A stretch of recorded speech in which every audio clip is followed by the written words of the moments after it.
Morning. Just going to get started in a minute here.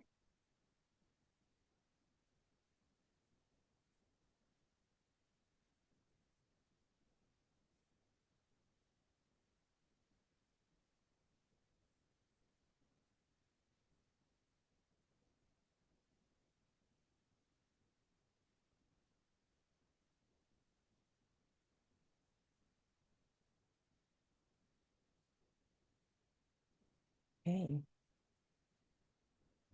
Let a few more people log on and then we'll get started. Right on time.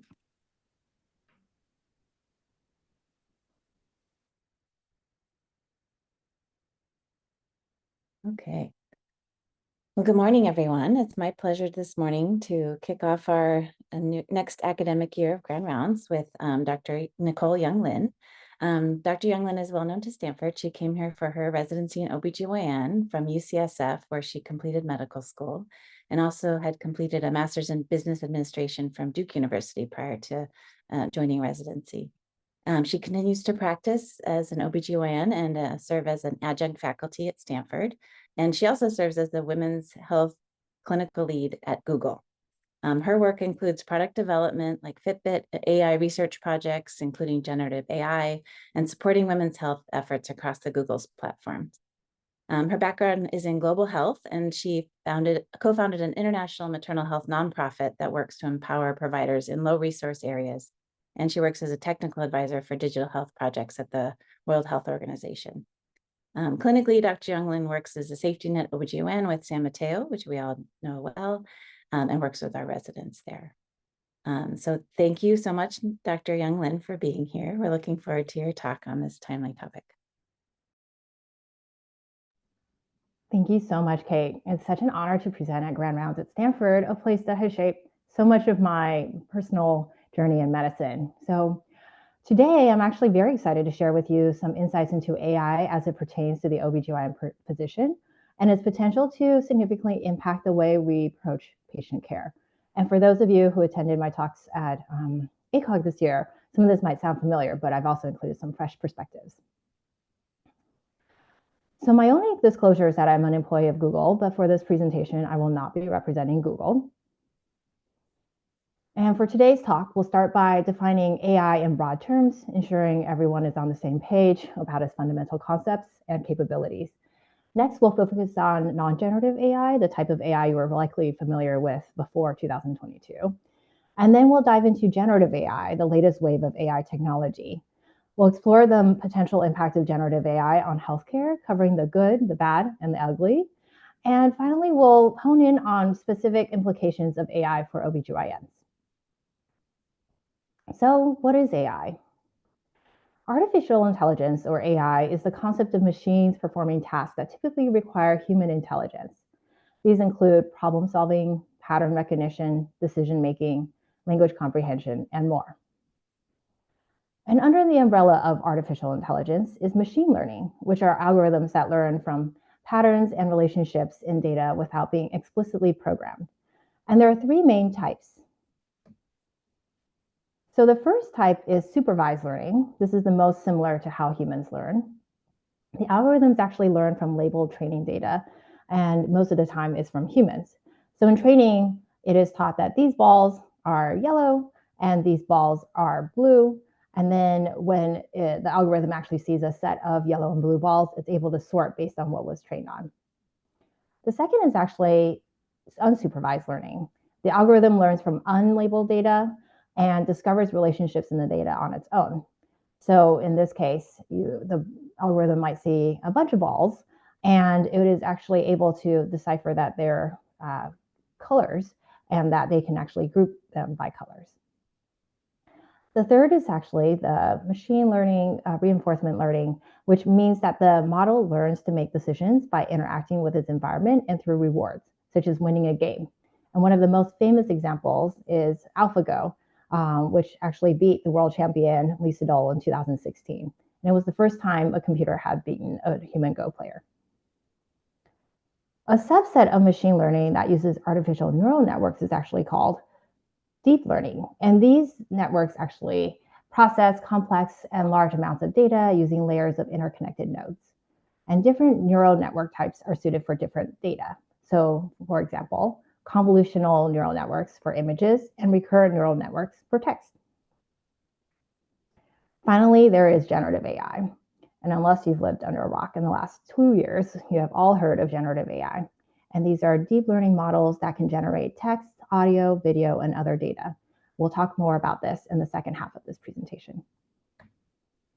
And because the term data science is often linked to AI, I have mapped it here on the schema so that you can see it basically involves working with data on all levels of AI development.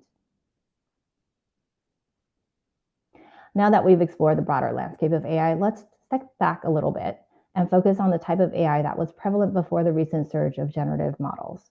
And this type of AI is called non-generative AI. And we'll focus mainly on machine learning and deep learning.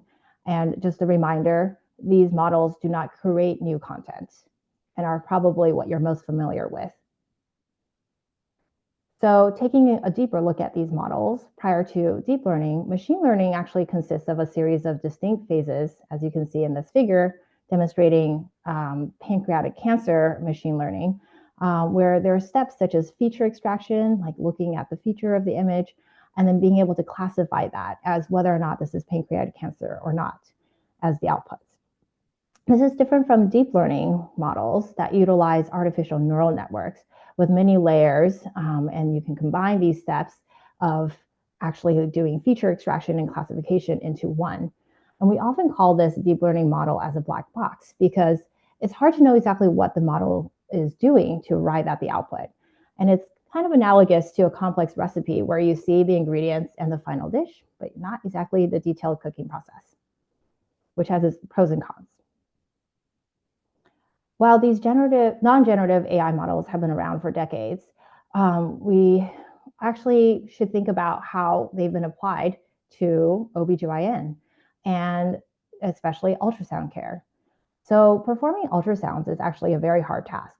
We're holding a scanner, we're looking at the screen, we're interpreting 2D images, at the same time we're mapping to 3D. Our objects of interest often moves during the exam, making it very challenging. And then, of course, there's the environment where there are kids running around, there are parents asking questions. So we're doing a lot just to perform ultrasounds. So for a non-generative AI model to do what humans actually do intuitively, we actually need to break them down into smaller, more specific tasks that the models can perform. For example, classification. What is the actual object?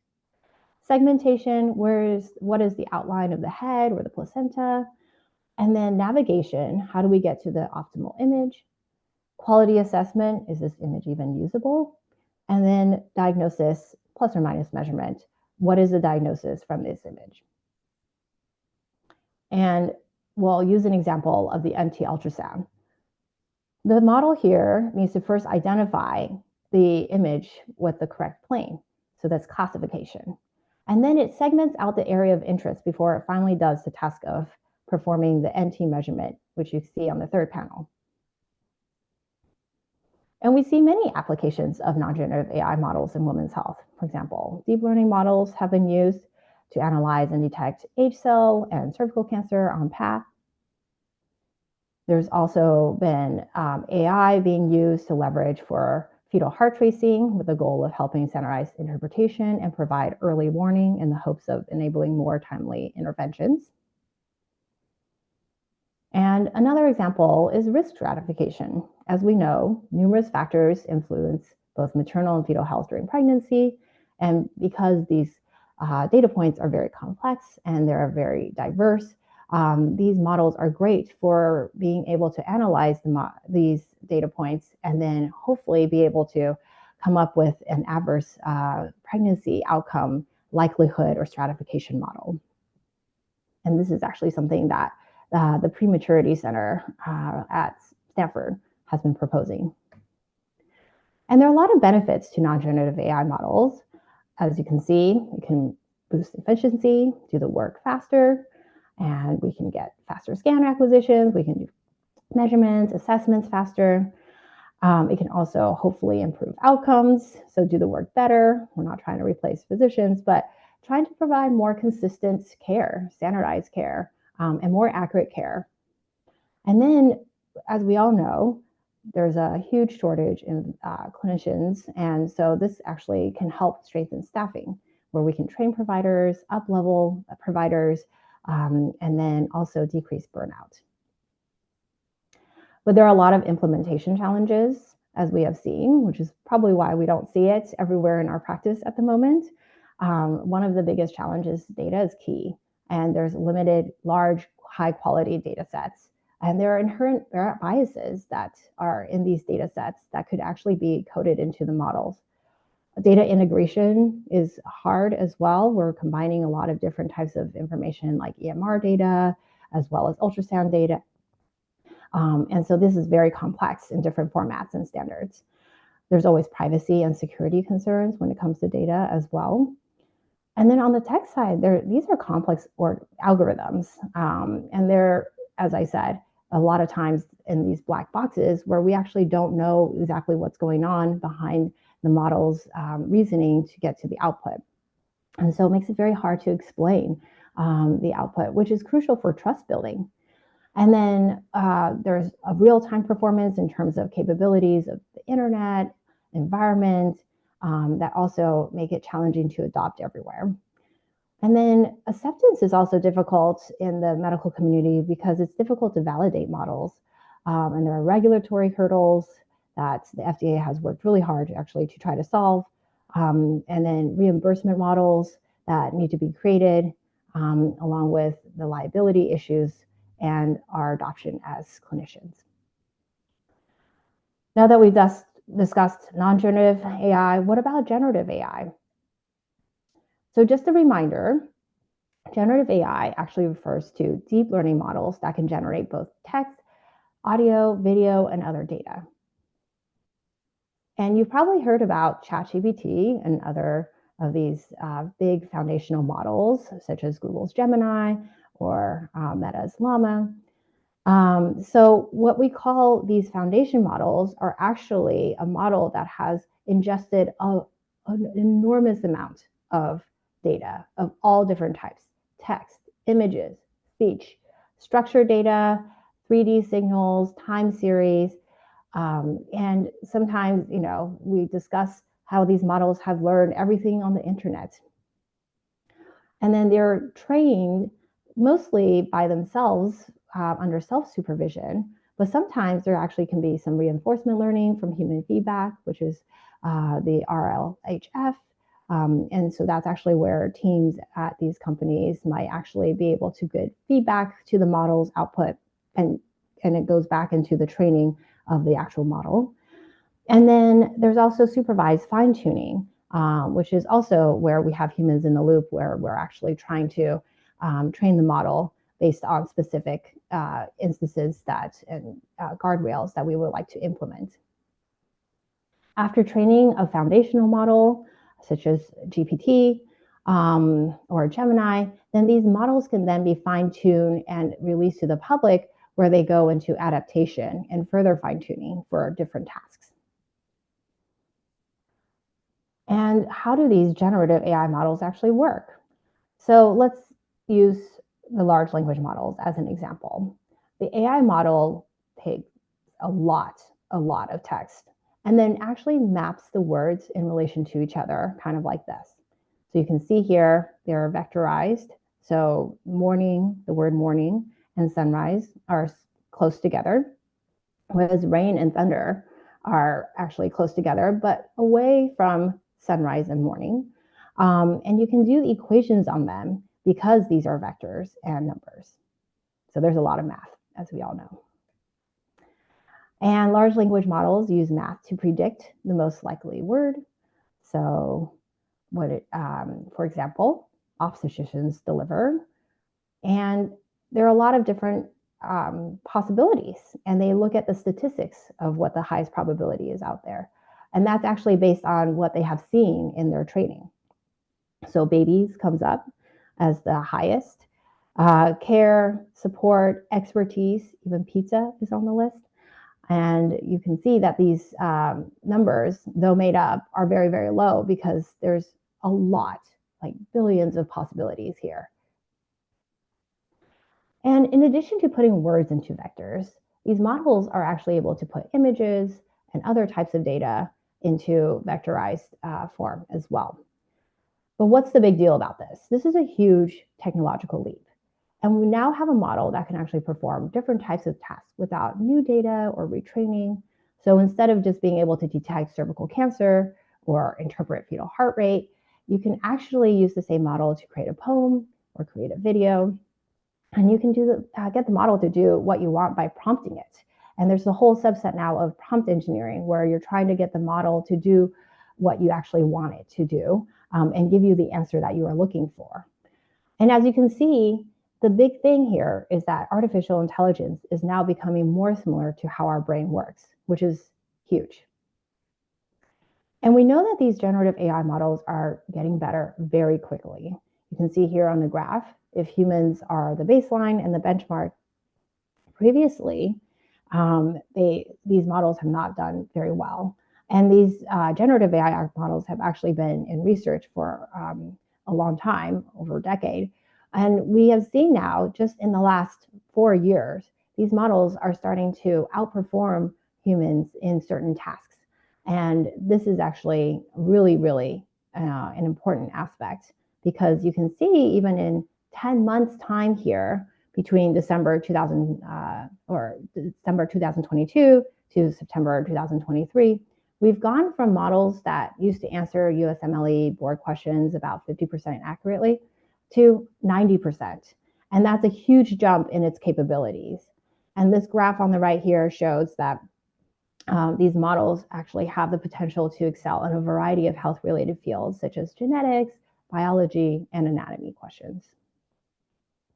So this is a great segue to our next topic, the use of these generative AI models in healthcare. And like most tools, there's the good, the bad, and the ugly. So first, let's talk about the good.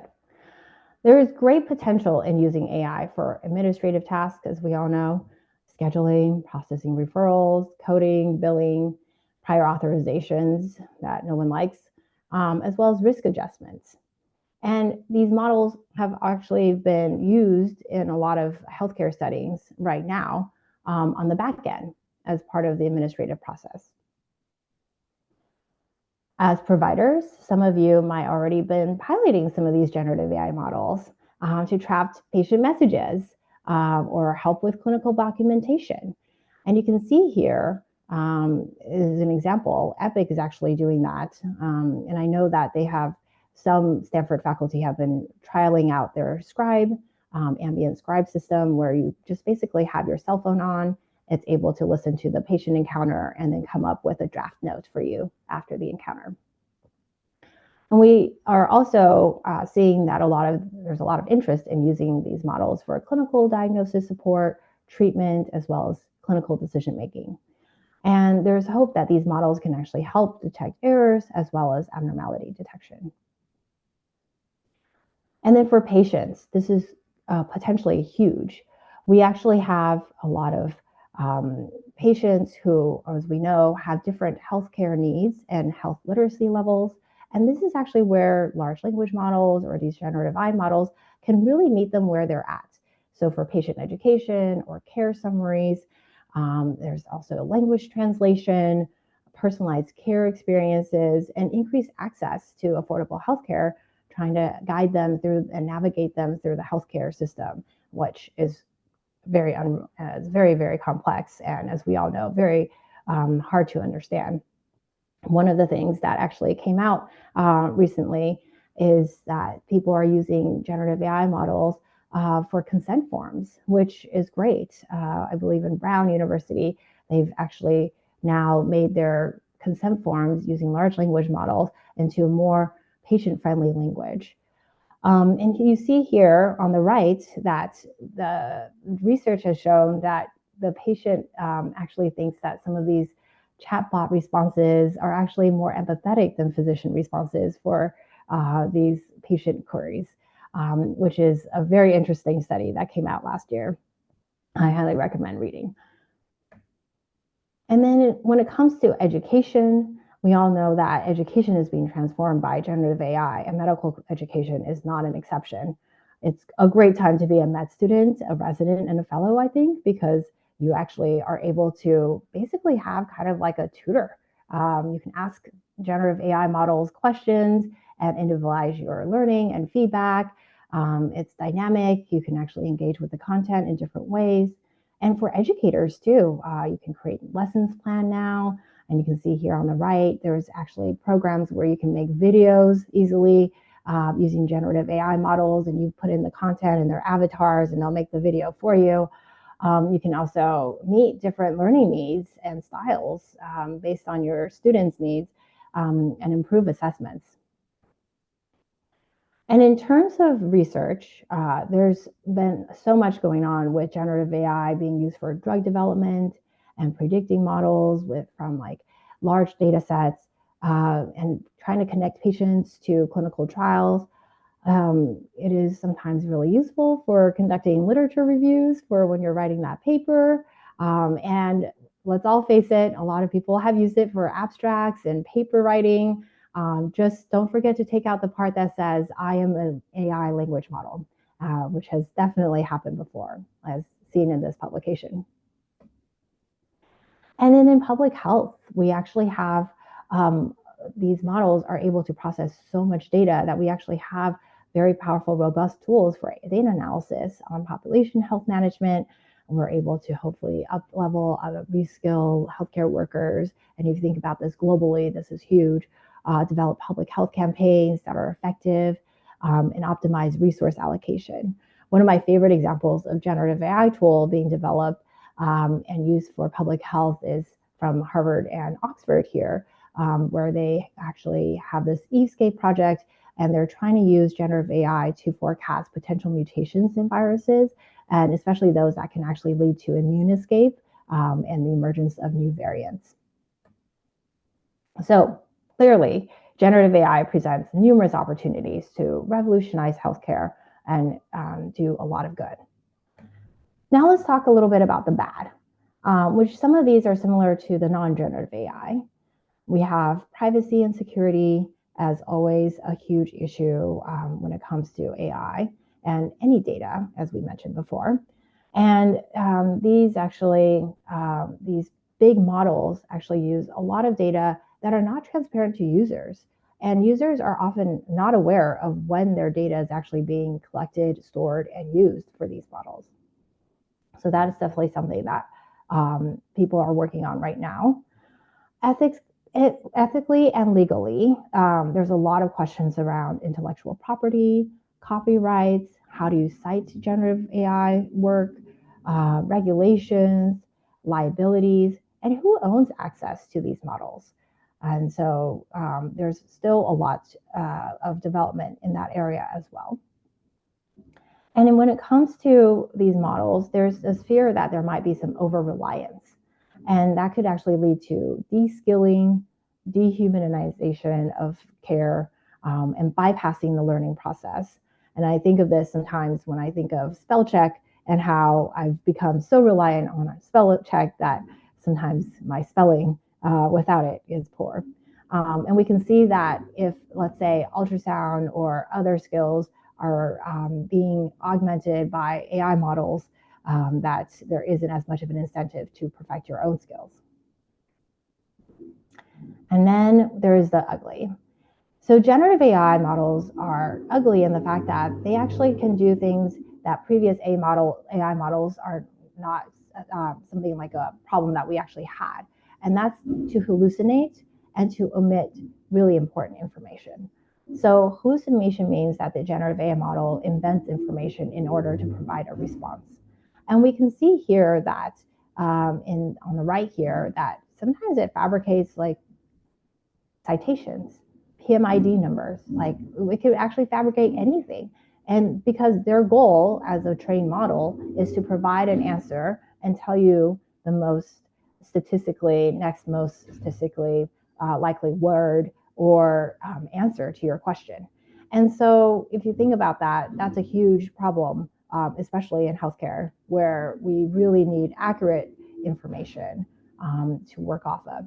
And omissions are also another huge problem because these generative AI models might not give you complete answers and omit key information. And then you actually, with that, have a distorted view of what the response should be. And the problem also with these kind of big problems and gaps in the generative AI models is that these could actually be high frequency errors that are difficult to detect. So here you can see it makes it seem like there are these publications and these PMIDs, and it's very believable, but unless you dig deeper yourself, these errors could actually go unnoticed. And then we also know that these models are trained off of human data, and that human data has a lot of bias and discrimination, as we know, that exists in medicine. So these models could actually perpetuate on a big scale and encode these biases for the future. And that's something that a lot of people have noted. There's a great paper out on large language models propagating race-based medicine that came out in Nature last year that I recommend reading if you have time. And it talks about all the biases and discrimination that can be amplified by these models and kind of the dangers that we need to watch out for.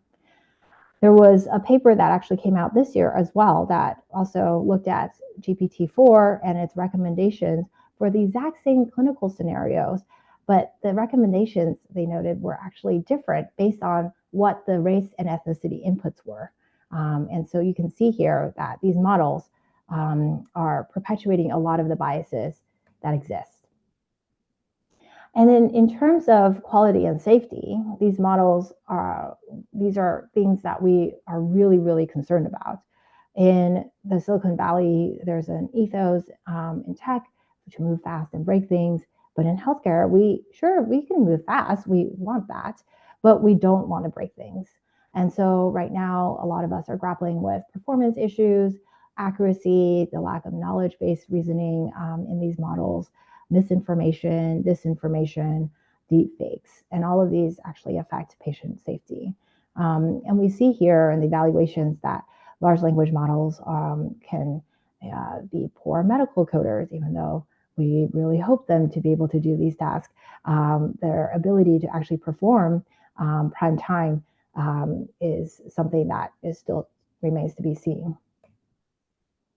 And there are a lot of mitigation strategies, though, that policy, regulators, healthcare systems, industry groups are trying to mitigate. And so we have a lot of different laws. Actually, on August 1st, the EU AI Act just came into effect. And then there's also coalitions of these multidisciplinary groups that are trying to figure out ways to try to regulate, put in policies, guardrails in place. But this is really new technology, and we're still behind. In a survey of 28 healthcare systems, only 11% had generative AI-specific policies, and most of them is to say not to use them. And there are other mitigation strategies that are going on, and one of them is model evaluation. So this is something that I spend time thinking and working on about how do we ensure safe and effective deployment of these powerful generative AI models. So there's a lot of testing going on. This is an emerging discipline in Gen AI. It's very exciting because we're kind of trailblazing into new territory and technology. And right now, the gold standard is actually still human evaluations. But there's now this shift towards using these large language models to evaluate the outputs of similar models, kind of like a mixed methods. And we see that there's a need now for standardization, like how do we make sure that everyone is assessing models similarly so then we can compare. There's also a lot of reviewers, and how do we actually be able to synthesize different inter-rater observations, and what are the best practices? And these are dynamic evaluations, because if you think about it, these models can actually continue to talk with you. And that means that you're not just, oh, let me just like check one answer, Like there's follow-up and multi-turns, we call them, that we're trying to assess, which is make it a lot more difficult than just saying like, oh, let me just look up the year of the Revolutionary War. And then these benchmarks that we're using right now, we're kind of developing them as we go to try to make them as robust and as reflective of the new technology as possible. Okay, so what do OBGYNs need to know? In this world of AI, where there's so much going on and we hear so much about it, I think one of the things that we should just keep in mind as clinicians is that it is not something that is, like other people are working on. This is actually something that we are using every day, and it's here to stay. So if you think about using your cell phone or Google Maps or anything, like AI is everywhere now, and I don't see it actually changing. And I do think that our lives, especially since these tools are becoming more increasingly powerful, that these are actually going to go away. We're actually just going to be more intertwined, and we're going to use them even more. I'm not representing Google for this talk, but one thing, for example, that came out that has been really interesting is MedGemini, which is a model that is trained on a lot of medical data.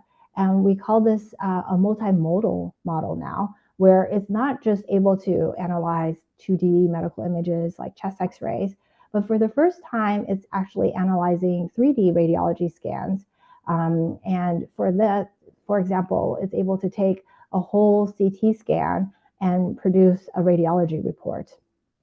And it can also perform disease risk predictions with genomics using polygenic risk score-based approach. It can do so many different things that wasn't possible before because it's now able to integrate different types of data in a multimodal form. And that is actually what medicine is, multimodal. We have so many different types of data. We have the patient's chart, we have heart tracing, we have ultrasound, we have the assessment of the patient's kind of whether or not they look sick or not, the physical exam portion. So we can see that all of this data can hopefully in the future be analyzed together, similar to how clinicians think. And things are changing really, really fast because this model just came out this year, a few months ago. Your patients, your employers, and family members are also using these tools. You can see here on the Google trend here that the interest for and search results for generative AI has spiked, and it continues to be very, very high. So people are using these tools. If you haven't already, more people are going to be using these tools. But I know a lot of you probably have already explored some of these tools as well. And these AI chatbots are doing a lot to help people diagnose conditions at home, which has a good and bad aspect to it. But it's, we knew that people were Googling before, and now they're actually asking these models about their symptoms, and which, as we mentioned before, has its benefits and drawbacks. But it's important for us to be smart about AI and these generative AI tools as well. And here's a framework adopted from Neil Postman's Surrender of Culture to Technology about how to assess new technology and think critically about it. So he points out several things that we should think and consider. So what is the problem that the technology actually solves? How is the technology being used to solve this?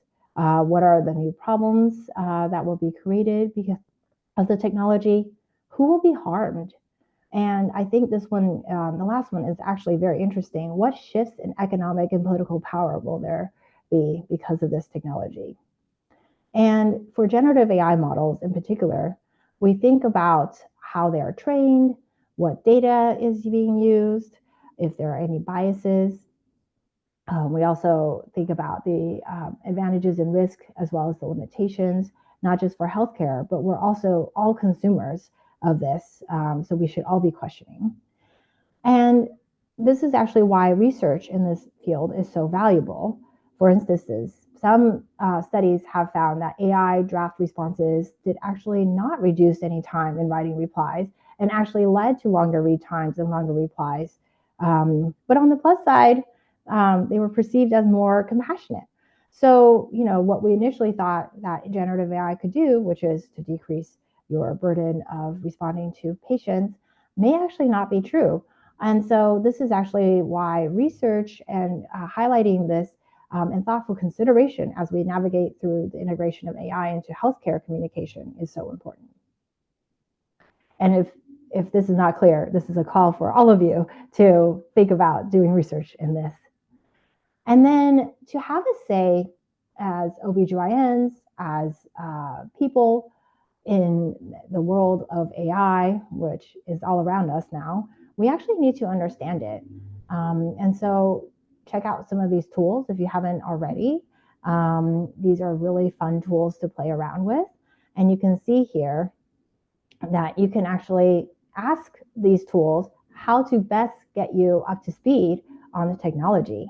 So for example, here, you can just say, I'm an OBGYN physician. I want to learn more about generative AI and help build me a model of learning program that actually can use to stay informed. And you don't have to take my word for it. You can actually ask these LLM models to help you. And these tools, as I said, could be useful and fun. So for example, I loved the fact that I was able to use the generative AI model to create my cover slide earlier. And here, for my daughter's birthday, I was able to create a little image for her birthday party favors. And so this is something that we can actually do now. And I don't have any graphic skills at all. I can't use Photoshop. So this is empowering me to do something that I wasn't able to do before. These are some references for you in case you're interested. And I just want to thank you all so much for your time and attention today. I'm so grateful to all the countless mentors who have shaped my journey and includes many of you in the audience. Your wisdom and encouragement and expertise have really been invaluable to my growth, and I wouldn't be here today without your guidance. Thank you again for this opportunity and for your continued support. And it has been an honor to be back to share this work with you all. And I'm really excited about some of the questions and discussions that we'll have after this presentation.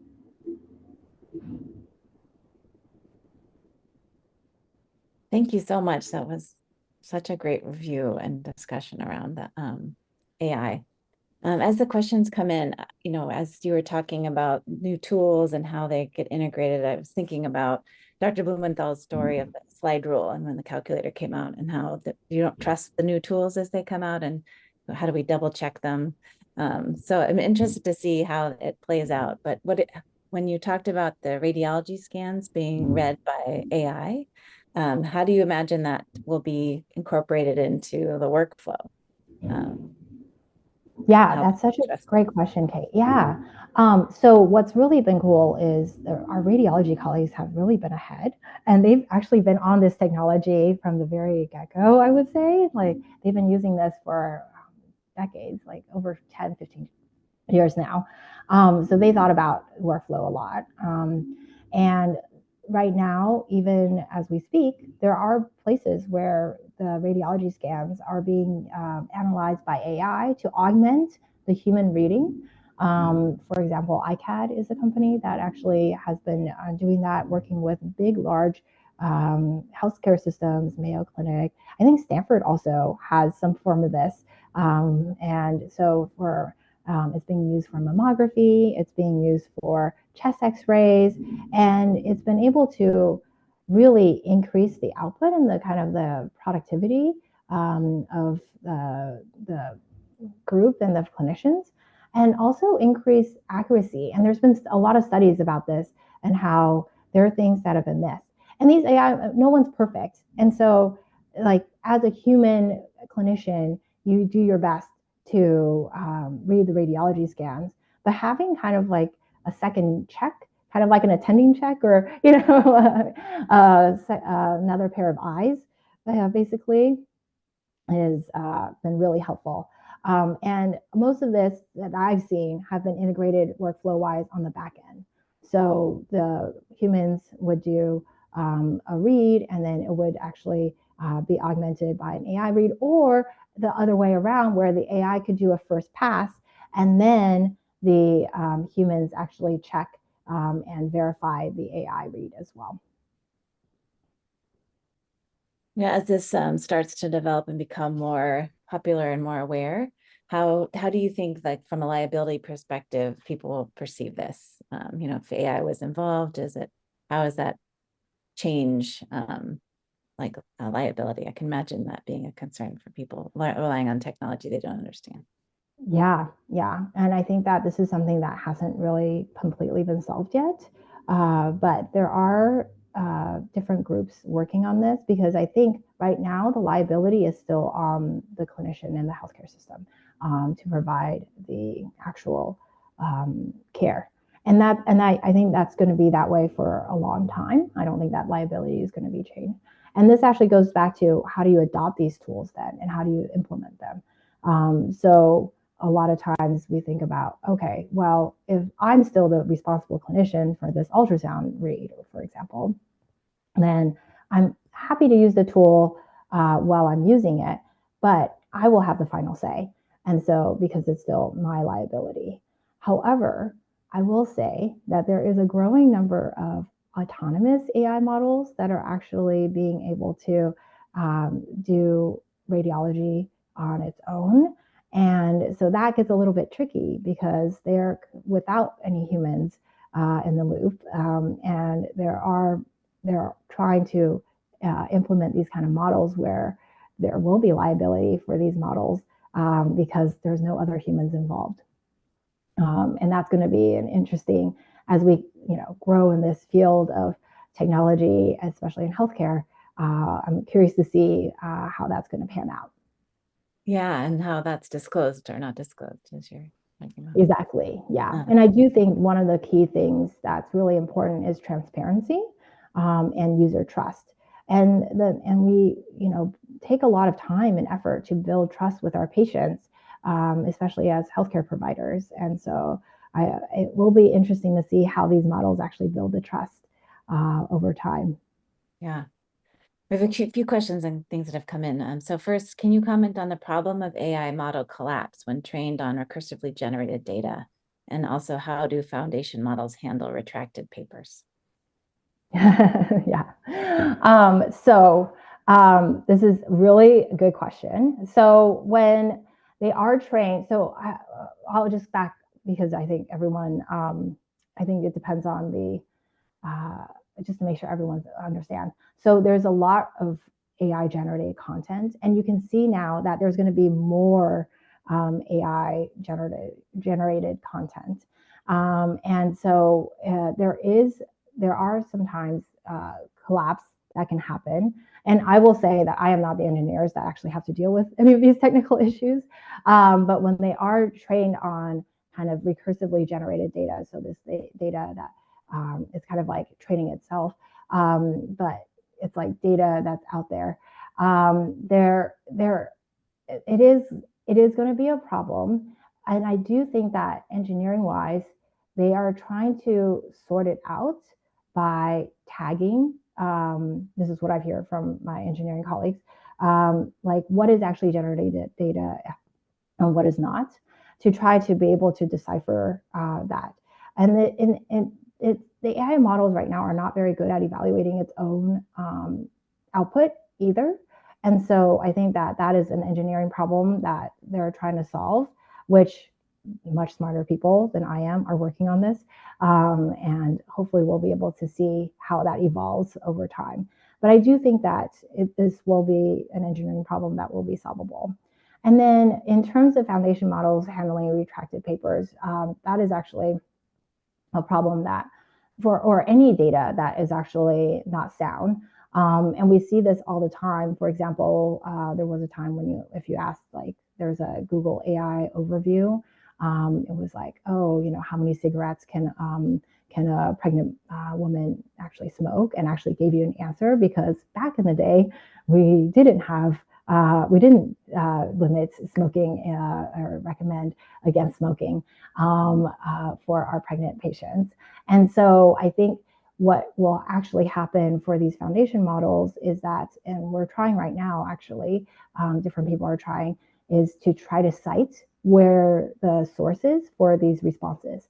And then with these sources, you can actually see, hey, is this paper retracted? Or, hey, is this like out of date knowledge? Kind of like when we do our own literature review, when we write papers, it's like, hey, this paper is from 1960. Like, I have to think about this in the context of the fact that it's been about 60 years. So I think that's something that people are working on to try to address the fact that there is a lot of data out there that's not great. And society has actually learned a lot over time as well. Yeah, the relevance of it, how it changes. I appreciate your encouragement of us to explore the tools ourselves so that we can have a say in the future of their use. But I also wonder about how overworked, exhausted clinicians can find the time to skill up and learn more about these models. Should the task of understanding the tools actually fall more to just a few MDs who can devote dedicated time to these challenges? I think that that's a really good question, and I empathize as someone who has tried to skill up in these areas, and it does take time. I think it actually depends on understanding the level of understanding that you're trying to get to. I do think that as clinicians, especially end users for some of these tools that we're going to be faced with and asked to explore or even use, because Epic, we all use Epic, and Epic is rolling out these tools. We do need to at least have some kind of base understanding, kind of like the overview that I hopefully gave today, like some understanding of like how these models kind of work, what they actually are capable of, what their limitations are. And this could just be like keeping up with like the New York Times. You don't have to, actually learn to code. There are people who want to go deeper and maybe want to even do research in this. And then I would say, yeah, then, you probably want to spend the time learning to code. There are also, I would say, a new cadre of clinicians coming into medical school who already have computational backgrounds and computer skills. And so they're well positioned to actually do more of the deep research. But as users of AI, and I'm not even saying about the clinical setting, like we use AI in a lot of the things that we do, just getting from one place to another, like basically your Netflix AI algorithm is trying to give you the next recommendation. So like we are actually consumers of AI already, and just being aware of that is huge. Just knowing that when you're scrolling TikTok, these are algorithms that are trying to influence the way that you think and the way that you behave. And I think having that understanding and appreciation is really, really important. Thanks, that's great. Another question, could you expand more on question number 4, who will be harmed? Yeah. For who will be harmed, I think that everyone has the potential to be harmed, to be honest, not to be super drastic, but I think we all have the potential to be harmed. I mean, in terms of AI, we can see now, let's take, as I said, the TikTok, Instagram example, like we can see the mental health impacts of these algorithms that are sucking people into social media. And then they're actually sometimes, surfacing things that are separating, like changing people's kind of thinking. So like, let's say you're reading something very right wing or left wing, your algorithm is actually going to keep perpetuating those kind of right wing or left wing, whatever you decided to search and click on kind of content. And that content will influence the way you think. And we have seen this already because we have seen radicalization and through a lot of these AI tools. They're not even AI tools. These are just tools that we use. I mean, they all have just AI built into it. So I will say that everyone has the potential to be harmed. And then in healthcare, obviously the patients, but even the physicians and the clinicians and the staff, like these are tools, and we could actually rely on them too much. And if that's why, if we don't actually think critically about them and how to use them, you can actually, make mistakes using these tools. And then in terms of kind of like society, one can say that we're all in danger in society. But I wanted to also point out the benefits. And this is actually where, where I think about like military weapons and guns. Like any tool has its potential for good and bad. And I think that if we focus on just the harms, then we're not going to be able to actually progress. And so we need to actually think about kind of like the tools and use them wisely. So true. This next question builds on this. So the bit of that, can you comment on the bit on the de-skilling effect of AI models? For example, would it make physicians more reliant on AI and less sharp in making diagnoses? Yeah, and I think that that is actually something that we're afraid of. But I actually think that there's potential to use AI models to, it can actually de-skill if you're not willing to actually learn the skill. I think that that is actually something that is possible. But if you're willing to learn the skill, it doesn't matter whether or not there's a model there. You are going to learn the skill, and you're going to actually be able to try to force yourself to keep up with the skill. And I think that as physicians, we have to think about, what skills we're willing to let. And I think this is like anyone's career, what skills, as you progress in your career, what skills are you going to continue and hone and make sure that you are on top of it? And then what skills are you going to be like, okay, well, I'm not going to be the best at oncology, for example, and I will hopefully have enough foundation so that I can talk to patients and refer them to the right person.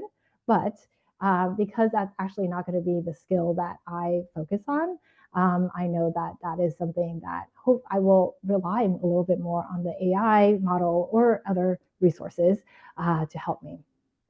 So I do think that that's actually a problem no matter what.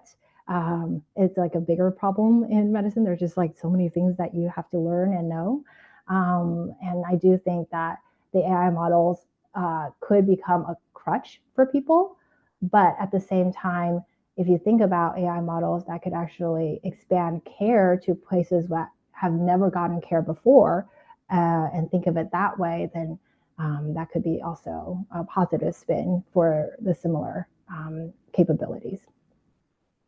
But I think de-skilling, you just got to take that responsibility for sure. That's great. I like the idea that it could enhance you as a referring physician. So bolster your knowledge before referral. Okay, so I have a few minutes to talk about this next thing, which is from Dr. Lyle. So thank you, Dr. Young-Lin. We miss you. Thanks for a great overview of AI. On a different note, what surprised you most in your move from being a Stanford OBGYN to mostly a Googler? Yeah, I think what surprised me most is the fact that I have been humbled by technology. Okay, so back in the day, I used to like just not understand why my iPhone doesn't work, or like I get really frustrated, like, oh, what is this? What is this crap? Like, why is it not working? Like now I'm like amazed that anything works at all, because behind the scenes, there's so many people working. And then especially like a big company like Google, there's like, bureaucracy, approvals, like, so like hundreds of people working. There are thousands of people working on Gemini, basically, or these models like OpenAI. There are thousands of people working on these. And coordinating that is just mind-boggling to me. So I'm just like amazed that any of these technologies even happen at this point, Dr. Lyle.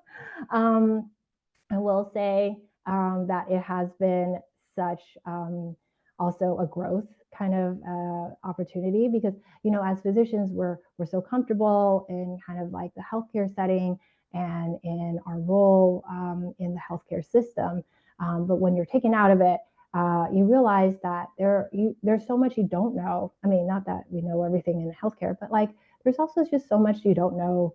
Like I actually don't know how these models, I'm actually trying to improve my tech skills to try to keep up with the people who are building these models. And so I think that has been very humbling. And it's just like a inspiration, I think, to try to do better all the time. And I miss you guys too. And I'm still around in labor and delivery. So that's really great. I get to see a lot of you and the residents. Well, thank you so much. Any other, I did put in the chat for those of you who can see the chat, the secure Stanford Healthcare ChatGPT platform, if anyone wants to play around with it. That's one of the options within Stanford. Yeah, I actually have a question for the audience. If are the residents and fellows and trainees, like the med students, how are they using some of these tools for their education journey? Yeah, if anyone can chat, put your answers in the chat. I've used it for editing a little bit, like putting in, say, like clean this up or check for a tone or. Yeah, it's great for that. I agree. I think some people can't chat right now. Oh, okay. But it is a great discussion to see how people are using it. And I think more. Yeah, I think that, when I was checking out the Med Gemini model, and if you look at the slides, I love it. I definitely have used that for letters of recommendation.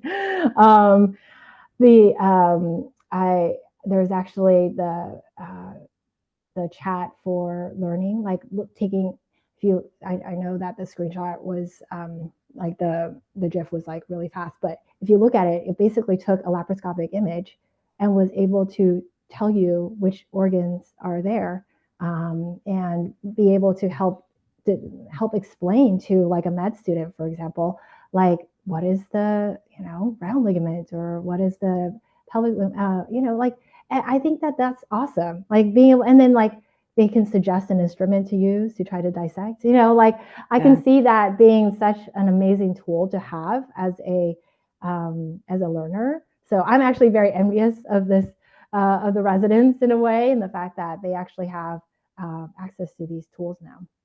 Yeah.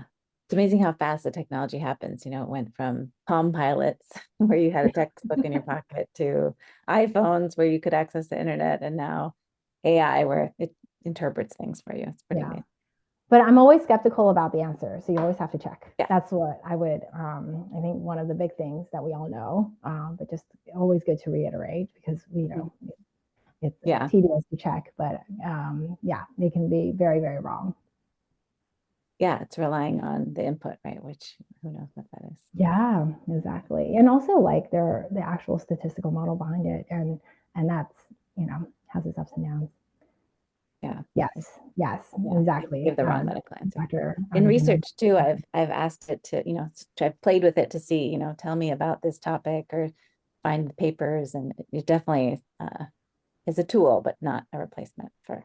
Yeah, but you can also see that this is just the beginning. Like we're in, year 2 of mass public use of this tool. So, it will be so interesting in 5 years when we all chat about this again, to see what the experience is then. Yeah, and I imagine maybe a more rapid uptake than the classic 30 years they say it takes us to change our practice in medicine.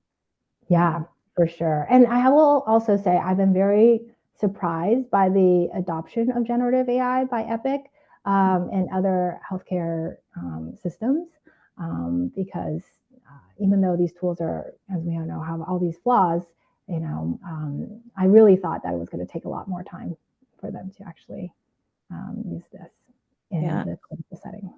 Yeah, well, I think certainly tired, overworked clinicians are looking for ways to increase efficiency.